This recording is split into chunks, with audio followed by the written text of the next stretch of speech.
राजा चंद्रभान ने एक दिन अपने मंत्री शूरसेन से पूछा कि पाप की जड़ क्या होती है। शूरसेन इसका कोई संतोषजनक उत्तर नहीं दे पाया। राजा ने कहा, इस प्रश्न का सही उत्तर ढूंढने के लिए मैं तुम्हें 1 माह का समय देता हूं। यदि दी गई अवधि में तुम सही उत्तर नहीं ढूंढ सके तो मैं तुम्हें मंत्री पद से हटा दूंगा। राजा की बात सुनकर शूरसेन परेशान हो गया। वह गांव-गांव भटकने लगा। एक दिन भटकते भटकते वह जंगल जा पहुंचा। वहां उसकी नजर एक साधु पर पड़ी। उसने राजा का प्रश्न उसके सामने दोहरा दिया। साधु ने कहा, मैं डाकू हूं जो राजा के सिपाहियों के डर से यहां छुपा बैठा हूं। वैसे मैं तुम्हारे प्रश्न का उत्तर दे सकता हूं, लेकिन इसके लिए तुम्हें मेरा एक काम करना होगा। शूरसेन ने सोचा, काम चाहे जो भी हो, कम से कम उत्तर तो मिल जाएगा। उसने डाकू के बात के लिए हामी भर दी।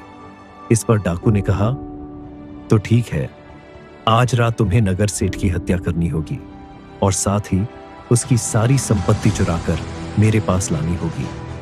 यदि तुम ये काम करने में सफल हो जाते हो तो मैं तुम्हें प्रश्न का उत्तर बता दूंगा। शूरसेन लालच में आ गया। उसे अपना पद जो बचाना था। शूरसेन इसके लिए तैयार हो गया और जाने लगा। उसे जाता देख डाकू ने कहा, ने एक बार फिर सोच लो, हत्या व चोरी करना पाप है।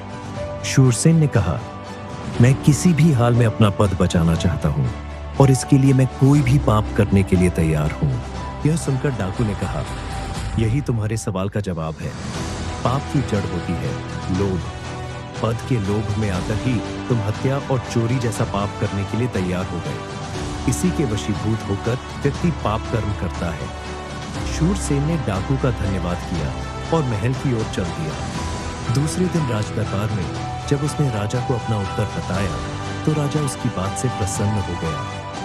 उसने मंत्री को ढेर सारे स्वर्णाभूषण देकर सम्मानित किया।